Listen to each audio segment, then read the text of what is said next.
Hi ಮುದ್ದು ಮಕ್ಕಳೇ, ಕಲಿನಲ್ಲಿ ಚಾನಲ್ಗೆ ಸ್ವಾಗತ. ಇವತ್ತು ನಾವು ಸಹೋದರರ ಒಗ್ಗಟ್ಟು ಎಂಬ ಕಥೆಯನ್ನು ನೋಡೋಣ ಬನ್ನಿ. ಸುಮಾರು ವರ್ಷಗಳ ಹಿಂದೆ ದೇವಪುರಿ ಎಂಬ ನಗರದಲ್ಲಿ ಒಬ್ಬ ವಯಸ್ಸಾದ ಅಜ್ಜಿ ತನ್ನ 3 ಜನ ಅವಳಿ ಮಕ್ಕಳ ಜೊತೆ ವಾಸವಿದ್ದಳು.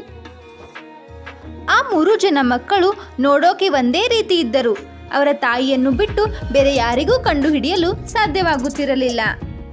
ಅವರು ಬೇರೆ ಬೇರೆ ವಿಶಿಷ್ಟ ಗುಣಗಳನ್ನು ಹೊಂದಿದ್ದರು. ಮೊದಲ ಮಗ ಶಿವಪ್ರಸಾದ್ ಒಂದೇ ಸಮಯಕ್ಕೆ ನದಿಯ ಎಲ್ಲ ನೀರನ್ನು 5 ನಿಮಿಷ ಬಾಯಿಯಲ್ಲಿ ತುಂಬಿಟ್ಟುಕೊಳ್ಳಬಲ್ಲನಾಗಿದ್ದ. ಇನ್ನೊಬ್ಬ ಮಗ ಕೇಶವಪ್ರಸಾದ್, ಅವನಿಗೆ ಬೆಂಕಿಯಿಂದ ಯಾವುದೇ ತೊಂದರೆ ಆಗ್ತಾ ಇರಲಿಲ್ಲ. ಇನ್ನು 3ನೇ ಮಗ ದೇವಿ ಪ್ರಸಾದ್, ಅವನು ತನ್ನ ಉಸಿರನ್ನು ಕಟ್ಟಿಕೊಂಡು ಪೂರ್ತಿ 1 ದಿನ ಇರ್ತಾ ಇದ್ದ. 3 ಜನ ಅಣ್ಣ ತಮ್ಮಂದಿರು ಮಧ್ಯರಾತ್ರಿ ಮೀನು ಹಿಡಿಯಕ್ಕಂತ ಹೋಗ್ತಾ ಇದ್ರು. ಆಗ ಶಿವಪ್ರಸಾದ್, ತಮ್ಮಂದ್ರ ಕೇಳಿ, ನಾನು ನದಿಯ ಎಲ್ಲ ನೀರನ್ನು ಬಾಯಲ್ಲಿ ತುಂಬ್ಕೊಂಡ್ಬಿಡ್ತೀನಿ. ನೀವು ಬೇಗ ಬೇಗ ಮೀನುಗಳನ್ನು ಹಿಡಿದುಕೊಂಡು ಹೊರಗೆ ಬಂದ್ಬಿಡಿ. ಗೊತ್ತಲ್ಲ ನಿಮಗೆ, ನಾನು 5 ನಿಮಿಷಕ್ಕಿಂತ ಜಾಸ್ತಿ ಹಿಡಿಯೋಕ್ಕಾಗಲ್ಲಂತ. ಸರಿಯಣ್ಣ, ನಮಗೆ ಗೊತ್ತು, ಯಾವತ್ತಾದರೂ ನಾವು ತಡ ಮಾಡಿದ್ದೀವಾ ಎಂದು ಮೀನು ಹಿಡಿಯಲು ನದಿಗಿಳಿದರು. ಅವರಿಗೆ 1 ಬುಟ್ಟಿ ತುಂಬ ಮೀನುಗಳು ಸಿಕ್ಕವು. ಅವುಗಳನ್ನು ಮಾರಲು ದೇವಿ ಪ್ರಸಾದನು ಮಾರುಕಟ್ಟೆಗೆ ಹೋದನು. ಅಲ್ಲಿರುವ ಬೇರೆ ಮೀನು ಮಾರಾಟಗಾರರು ಇವನನ್ನು ನೋಡಿ, ಇವನು ಹೇಗೆ ಇಷ್ಟು ಮೀನುಗಳನ್ನು ತಂದು ಮಾರ್ತಾನೆ? ನಮಗೆ ಸರಿಯಾಗಿ ನದಿಯಲ್ಲಿ 10 ಮೀನು ಸಿಗಲ್ಲ. ಇವನೇನೋ ಜಾದು ಮಾಡ್ತಿರ್ಬೇಕು, ನಡಿ ಅವನನ್ನೇ ಕೇಳೋಣ ಎಂದು. ನೀನು ಇಷ್ಟೊಂದು ಮೀನು ಎಲ್ಲಿಂದ ತರ್ತೀಯ? ನಮಗೂ ಗೊತ್ತಾಗಬೇಕು ಎಂದು ಕೇಳಿದರು. ಆಗ ದೇವಿ ಪ್ರಸಾದನು, ಸರಿ ಹಾಗಾದರೆ ನೀವು ಬೆಳಗ್ಗೆ ಬೇಗ ನದಿ ಹತ್ರ ಬನ್ನಿ ಎಂದು ಹೇಳಿ ಮನೆಗೆ ಬಂದು ಅವನ ಅಣ್ಣಂದಿರ ಹತ್ರ ಎಲ್ಲ ವಿಷಯವನ್ನು ಹೇಳುತ್ತಾನೆ. ಆಗ ಮೊದಲ ಮಗ ಶಿವಪ್ರಸಾದ್, ಓ ಹೀಗಾಯ್ತಾ, ನಾನು ನೋಡ್ಕೋತೀನಿ ಬಿಡು ಎಂದನು. ಮಾರನೇ ದಿನ ಎಲ್ಲ ಮೀನು ಮಾರಾಟಗಾರರು ನದಿ ಹತ್ರ ಬಂದು ನಿಂತಿರ್ತಾರೆ.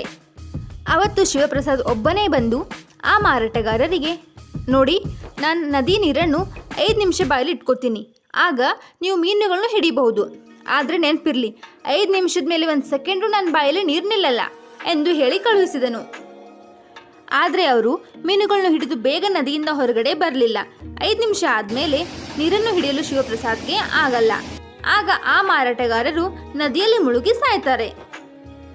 ಊರಲ್ಲಿ ಗಲಾಟೆ ಶುರುವಾಯಿತು. ಮೀನುಗಾರರ ಕುಟುಂಬಸ್ಥರು ಶಿವಪ್ರಸಾದ್ ವಿರುದ್ಧ ರಾಜನ ಬಳಿ ದೂರು ಹಾಕಿದರು. ಎಲ್ಲ ವಿಷಯ ತಿಳಿದುಕೊಂಡು ರಾಜರು, ಶಿವಪ್ರಸಾದ್, ಇವ್ರು ಹೇಳ್ತಾ ಇರೋದು ನಿಜಾನಾ? ನೀನು ಆ ಮಾರಾಟಗಾರನ ನದಿಯಲ್ಲಿ ಸಾಯಿಸಿಬಿಟ್ಟೆಯಾ ಎಂದು ಕೇಳಿದರು. ಆಗ ಶಿವಪ್ರಸಾದ್, ಹೌದು ಮಹಾರಾಜರೇ, ಆದರೆ ಒಂದು ವೇಳೆ ನಾನು ಬಾಯಲ್ಲಿ ಜಾಸ್ತಿ ಹೊತ್ತು ನೀರು ಹಿಡ್ಕೊಂಡಿದ್ರೆ ನಾನು ಸತ್ತು ಹೋಗ್ತಾ ಇದ್ದೆ.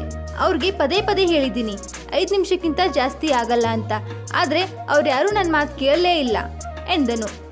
ಆಗ ರಾಜರು, ಆದರೆ ಇಷ್ಟೆಲ್ಲ ಜನರ ಸಾವಿಗೆ ನೀನೇ ಕಾರಣ ಆಗಿದ್ದೀಯ. ನಿನ್ನನ್ನು ಬೆಂಕಿಲಿ ಹಾಕಿ ಸುಡಬೇಕಂತ ತೀರ್ಪು ಕೊಡ್ತೀನಿ. ಹೇಳು, ನಿನ್ನ ಕೊನೆಯ ಆಸೆ ಏನಾದರೂ ಇದೆಯಾ ಎಂದು ಕೇಳಿದರು. ಆಗ ಶಿವಪ್ರಸಾದ್, ಸರಿ ಮಹಾರಾಜರೇ, ಆದರೆ ಕೊನೆ ಬಾರಿ ನನ್ನ ತಾಯಿನ ಭೇಟಿ ಮಾಡ್ಕೊಂಡು ಬರ್ತೀನಿ ಎಂದು ಕೇಳಿದನು. ಸರಿ ಎಂದು ಮಹಾರಾಜರು ಅವನನ್ನು ಮನೆಗೆ ಕಳುಹಿಸಿದರು. ಇದನ್ನು ಕೇಳಿದ 2ನೇ ಮಗ ಕೇಶವಪ್ರಸಾದ್, ಅಣ್ಣ, ನಾಳೆ ನಾನು ನಿನ್ನ ಬದಲಿಗೆ ಹೋಗ್ತೀನಿ, ನೀನು ತಲೆ ಕೆಡಿಸ್ಕೋಬೇಡ ಎಂದನು. ಮರುದಿನ ಕೇಶವಪ್ರಸಾದ್ ಬೆಂಕಿಯಲ್ಲಿ ಸಾಯಲು ಬಂದನು. ಊರಿನ ಪ್ರಜೆಗಳೆಲ್ಲ ಸೇರಿ ಬೆಂಕಿಯನ್ನು ತಯಾರು ಮಾಡಿ ಅವನನ್ನು ಅದರೊಳಗೆ ಹಾಕಿದರು. ಆದರೆ ಅವನಿಗೆ ಆ ಬೆಂಕಿಯಲ್ಲಿ ಒಂದು ಕೂದಲೆಳೆನೂ ಸುಡಲಿಲ್ಲ. ಆಗ ಎಲ್ಲರೂ ಆಶ್ಚರ್ಯದಿಂದ, ಇದು ಹೇಗೆ ಸಾಧ್ಯ ಎಂದು ಅವನನ್ನೇ ನೋಡುತ್ತಿದ್ದರು. ಆಗ ಸಿಟ್ಟಿನಿಂದ ಮಹಾರಾಜರು, ನಿನ್ನನ್ನು ಮಣ್ಣಿನಲ್ಲಿ ಹಾಕಿ ಮುಚ್ಚಿಬಿಡ್ತೀನಿ, ಆಗ ತಾನೇ ಸಾಯ್ತೀಯ ಎಂದರು. ಇದನ್ನು ಕೇಳಿದ ಕೇಶವಪ್ರಸಾದ್, ಸರಿ, ಆದರೆ ಇನ್ನೊಂದು ಬಾರಿ ಅಮ್ಮನ ನೋಡೋ ಅವಕಾಶ ಕೊಡಿ, ಹೇಗಾದರೂ ನಾಳೆ ನಾನು ಸಾಯೋನಿದ್ದೀನಿ, ಅನುಮತಿ ಕೊಡಿ ಮಹಾರಾಜರೇ ಎಂದು ಕೇಳಿದನು. ಇದನ್ನು ತಿಳಿದ 3ನೇ ಮಗ ದೇವಿ ಪ್ರಸಾದ್, ಅಣ್ಣ, ನಾಳೆ ನಾ ಹೋಗ್ತೀನಿ. ಅವರು ಮಣ್ಣಲ್ಲಿ ನನ್ನನ್ನು ಮುಚ್ಚಿದ ಮೇಲೆ ನಾನು ಉಸಿರು ಹಿಡ್ಕೊಂಡು ನಿಂತಿರ್ತೀನಿ. ನೀವು ರಾತ್ರಿ ಬಂದು ಮಣ್ಣನ್ನು ತೆಗಿರಿ, ನಾವು ಬೇರೆ ರಾಜ್ಯಕ್ಕೆ ಹೋಗ್ಬಿಡೋಣ ಎಂದನು. ಎಲ್ಲರೂ ಸೇರಿ ಅವನನ್ನು ಮಣ್ಣಲ್ಲಿ ಹಾಕಿ ಮುಚ್ಚಿ, ಕೊನೆಗೂ ಪಾಪಿಗೆ ಶಿಕ್ಷೆ ಆಯಿತು ಎಂದು ಖುಷಿಯಿಂದ ಊರ ಜನರೆಲ್ಲ ಹೊರಟರು. ರಾತ್ರಿ ಹೊತ್ತು ಇಬ್ಬರು ಅಣ್ಣಂದಿರು ಹಾಗೂ ಅವರ ಅಮ್ಮ ಸಮಾಧಿ ಹತ್ರ ಬಂದು ಮಣ್ಣನ್ನು ಅಗೆದು ದೇವಿ ಪ್ರಸಾದ್ನನ್ನ ಹೊರಗೆ ತೆಗಿತಾರೆ. ಖುಷಿಯಿಂದ 4 ಜನ ಒಬ್ಬರನ್ನು ನೋಡಿ ಒಬ್ಬರ ಅಳ್ತಾರೆ. ಆಮೇಲೆ ಬೇರೆ ರಾಜ್ಯಕ್ಕೆ ಹೊರಡ್ತಾರೆ. ಈ ಕಥೆಯ ನೀತಿ ಏನಂದ್ರೆ, ಒಗ್ಗಟ್ಟಿನಲ್ಲಿ ಬಲವಿದೆ.